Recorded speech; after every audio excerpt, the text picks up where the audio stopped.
Good evening. I'm Governor Jason McInnes, and I'm here to address the recent state of emergency that I've declared as a result of Winter Storm Octavia. Now, as many of you know, there were a total of 16 snowflakes that fell over the past week. In conjunction with the recent winter weather that was expected for this weekend, which did not occur as well, I felt it necessary to declare this state of emergency simply because of the complete and utter lack of supplies from the local Walmarts. I'm serious. There's not a loaf of bread or a gallon of milk to be found in that place. All I got was some Spam and some Vienna sausages. I can't expect the citizens of North Carolina to sustain themselves on potted meat and potato chips. We have appropriated $1 million in government funds to deliver items in need to those in the affected areas.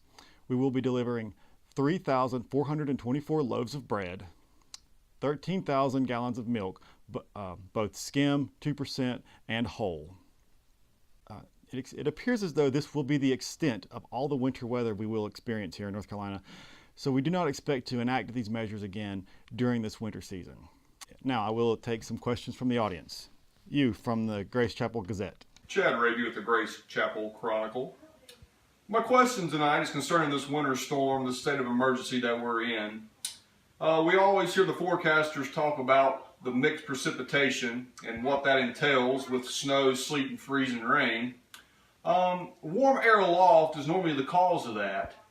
Could you tell me how much warm air aloft maybe is in this room? Yes, warm air aloft in this room, I would say, really comes from this area here, right around this podium and where I'm sitting. Most everything I say does increase the warm air aloft in the building and in this room. It's a great question. We'll take another question from the Grace Chapel Gazette. Chad Raby here with the Grace Chapel Chronicle. My question is tonight, let's say that with this winter storm coming in, let's say that you're a professional football coach. We're going to give you the name of Pete Carroll.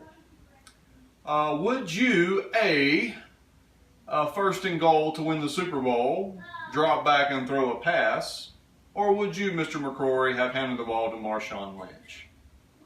Well, I can't really speak to the mindset of Mr. Carroll as he made that decision. Personally, I probably would have handed off to Marshawn Lynch and let him run it in for the next 2 yards.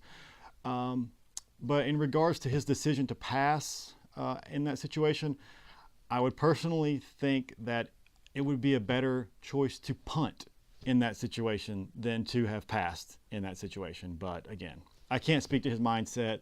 That's not my job. There are a lot of factors in play that he could have been experiencing and taking into consideration. The most pertinent of which being that he wanted to lose the Super Bowl. So, you always have to keep that in mind. All right, we'll have no further questions, and I wish everyone a safe winter season and Godspeed.